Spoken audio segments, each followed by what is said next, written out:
Hi Scorpio, this is Jav. Welcome po sa ating channel. Gamitin ang reading na ito bilang gabay lamang. Kung naka-resonate kayo, comment down. Kung hindi kayo naka-resonate, ibigay niyo po sa iba kasi general reading po ito. This is for you, Scorpio.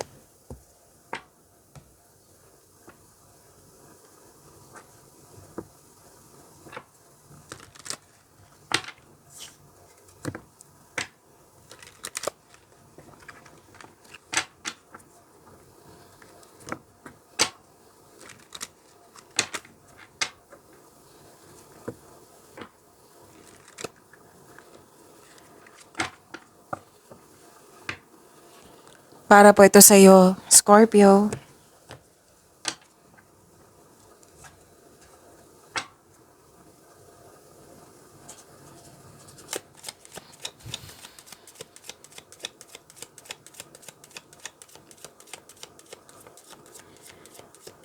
Maraming salamat po sa inyo patuloy na suporta at maraming salamat din po sa mga hindi nag-skip ng ads.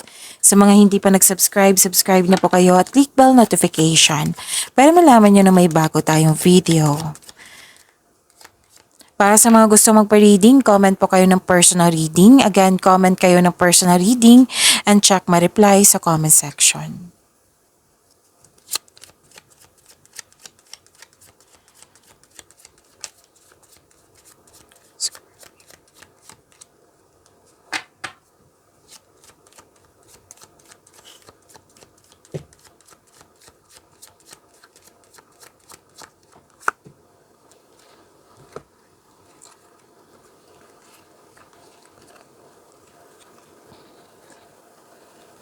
May dumating na opportunity oh. Dalawang card po nagsabi dito. At career stability, kitang-kita ko po dito. May dumating na opportunity, project ba ito, offer, binigyan ng long-term plans. And prosperity is yours. Claim niyo po, Scorpio.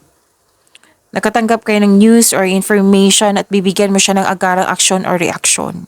Pwedeng kayo ang bisita, pwedeng may lakad kayo, importanteng lakad, at pwedeng kayo ay nakatanggap ng bisita. May biglaang pagbabago po. Oo. May separation ako nakikita dito eh.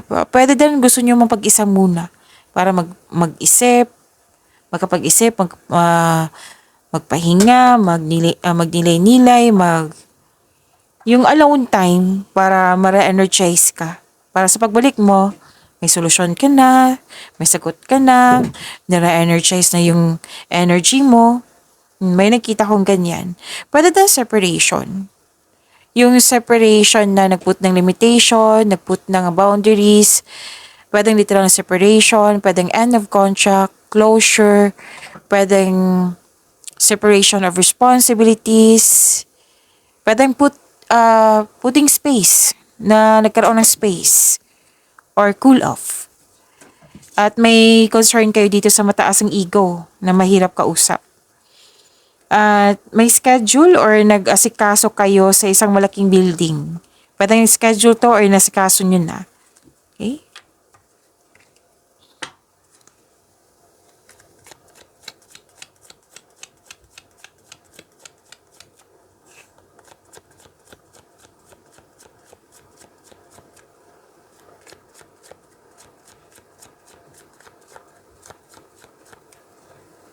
Energy po ni Scorpio.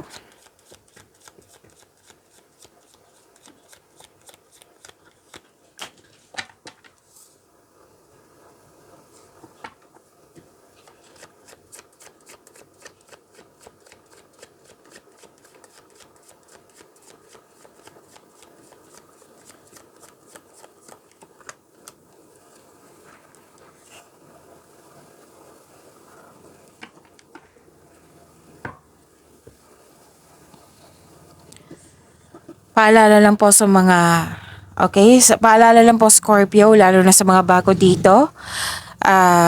Kung may napansin kayo na repeating message, meaning to say pinupush ng cards niyan. Like for example, nanood kayo sa isang video reading natin at dito rin. At may napansin kayo na repeating message. Yan po yung pinupush ng cards niyo na kailangan yung bigyan ng atensyon, solusyon at aksyon kung maaari po. So ano yung energy ni Scorpio? Overcoming obstacles. May self-assurance, very confident ka, may ginagawa ka dito, may importanteng ganap sa passion mo, resilience, you have courage, nagkaroon ng inner power. Maging matatag ka sa sandaling ito dahil ma-overcome mo yung struggles or challenges mo ngayon. So this card asks you na harapin mo yung fears, struggles, or challenges kaysa iwasan mo ito at mag-move forward ka with courage. So sabi ng card dito, you don't know your own strength until it is tested.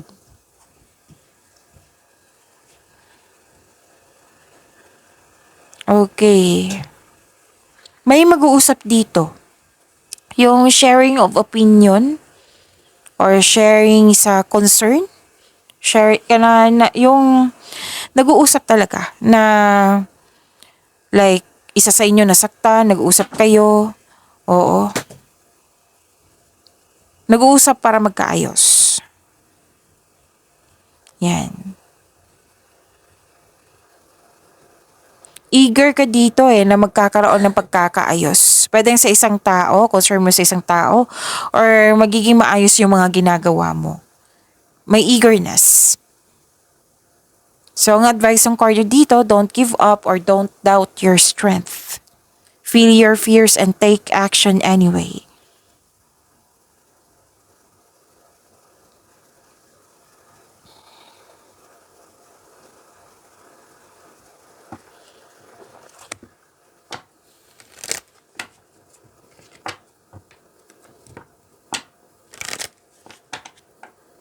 Actually, dalawang card po na nagsabi dito na yun nga, yung pagtatapos ng isang mapait na sinapit, na overcome nga lahat, challenges, struggle ba yan, concern mo, natapos, ano tawag dito? Nabigyan na ng solusyon. So, nagaganap ang pagbabago kung ikaw mismo ay tanggap yung pagtatapos na ito. Ang pagsuko na ito ay lumilika ng isang pakiramdam ng kapayapaan at pasasalamat. So, this is ending with new beginning.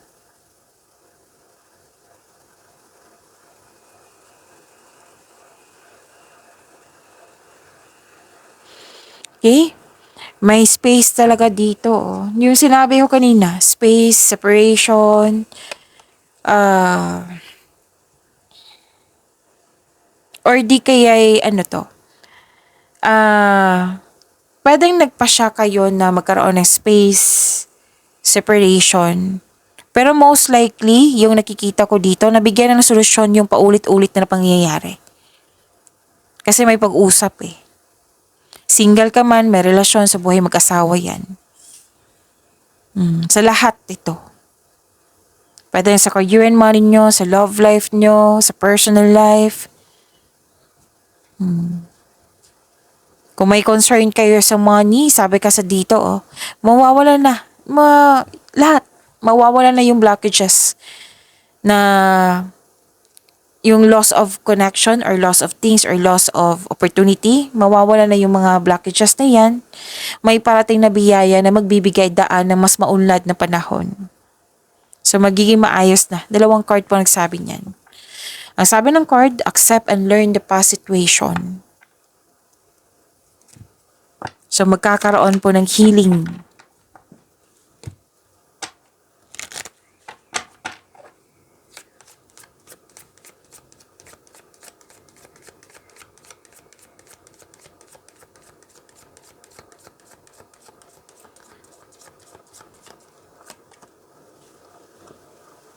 Invite serendipity.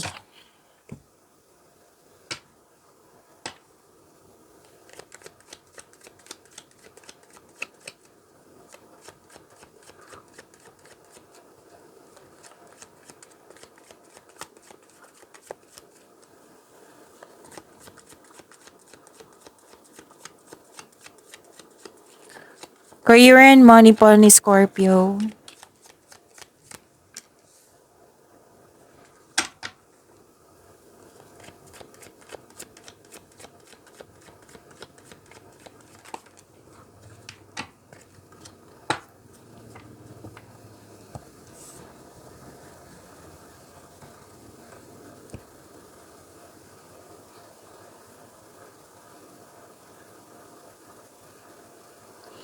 Okay, sa career and money niyo po. This is also new beginning. New beginnings, abundance, yan yung nakikita ko dito. So, claim niyo po, Scorpio. May parating na blessings po, gift from the universe, posibleng new job opportunity or any kind of opportunity. May unexpected sum of money. Pwede daw nag-take ka ng first steps para ma-enhance o ma-increase yung kaperahan mo. Ang pagbabago na ito, oo, ang pagbabago na ito ay may unlimited growth towards to your finances. So, claim niyo po. Ang ganda, Scorpio. Pwedeng promotion din to, ha?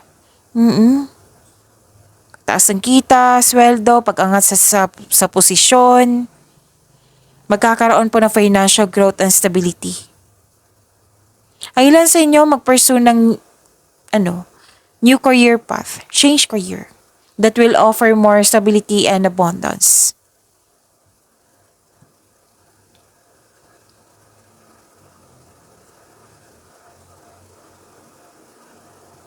Pwedeng pagod ka sa trabaho, Scorpio.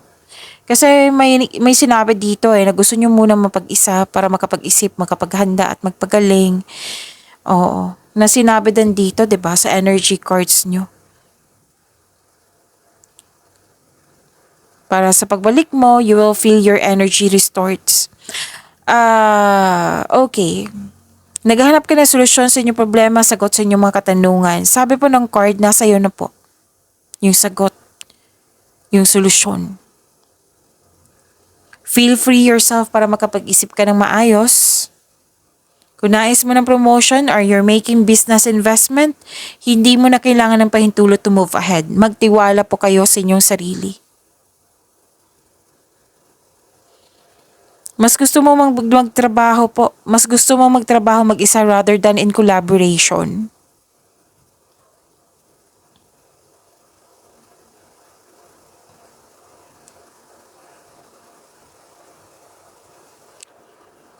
Okay. Ang advice ng card nyo dito, bumuo kayo ng diskarte upang makuha ang gusto mo. Or umiwas muna sa toxicity. Kasi may toxicity ako ang nakikita dito. Put space muna.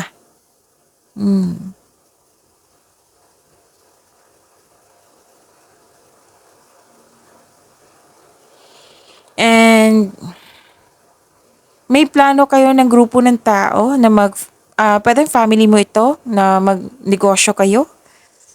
Or grupo ng tao na very supportive sa iyong layunin sa buhay? Pwede din may alok na negosyo, business partnership.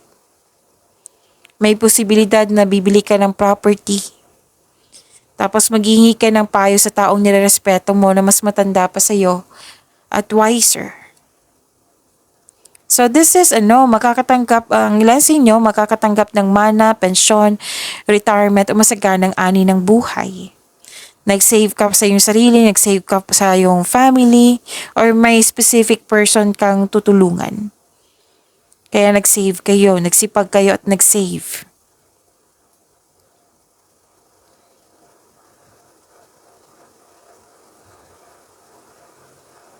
So, alalahanin mo po daw, sabi ng card, alalahanin niyo po yung inspiration mo sa buhay para ma-motivate kayo.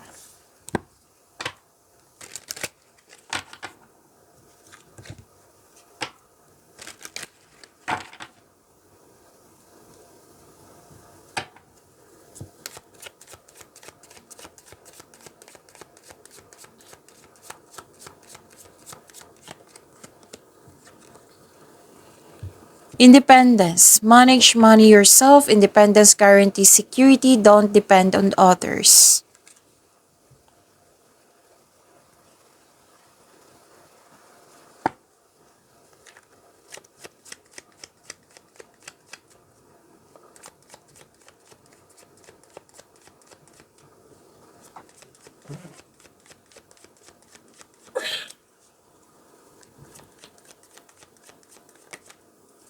Okay, so this is love life, self-love, partnership, and romance.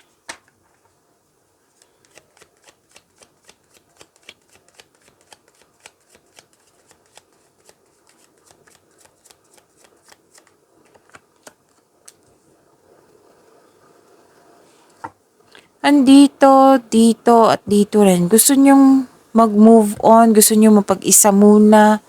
This is a repeating message eh. May space, moving forward, closure, may mga ganyan ako nakikita. From here to here. Energy, career and money at dito rin.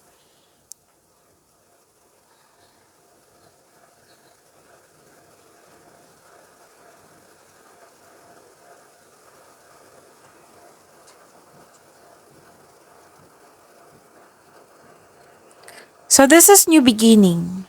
May freedom. Para sa mga single, you should take a chance on love. Huwag kayong matakot ma-in love ulit.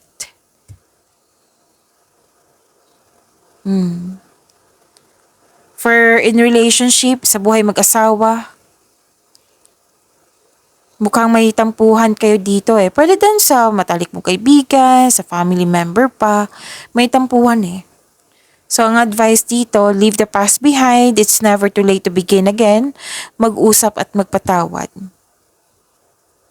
Yan pa rin eh, from here to here. It might be isang tao lang tong concern mo.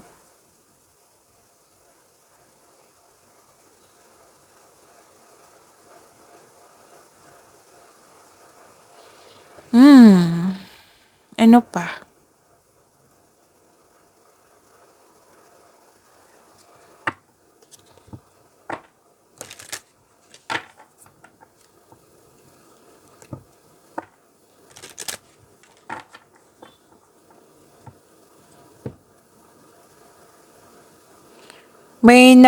Okay, yung sabi ko kanina na moving forward or you're walking away, nag-put ng space, kung ano man yun yung sinabi ko kanina from here to here.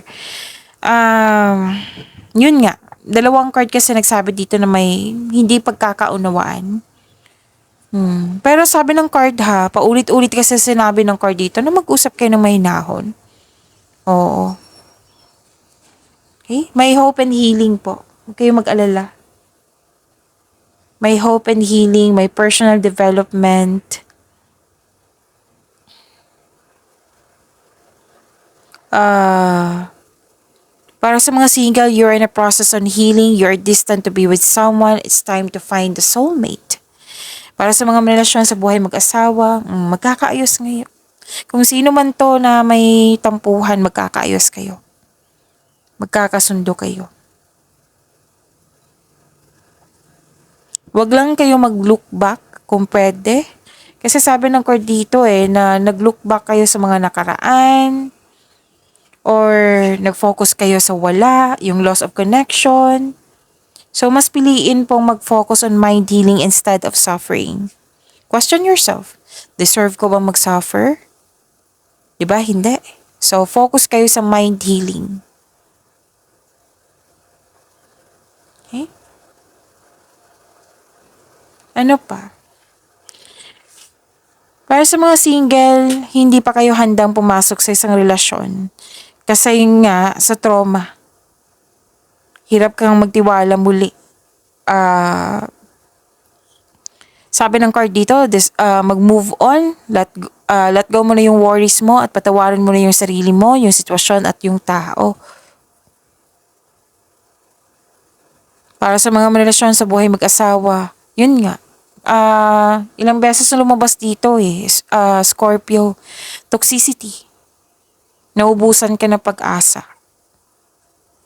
Pero sinabi naman ng card dito na magkakaayos kayo.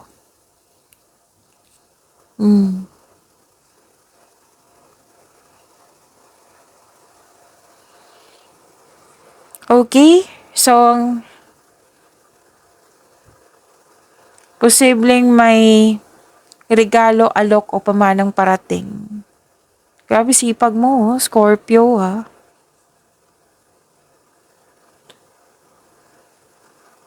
You're saving money talaga. Hanggang dito, lumabas pa rin yung money, nag-save kayo.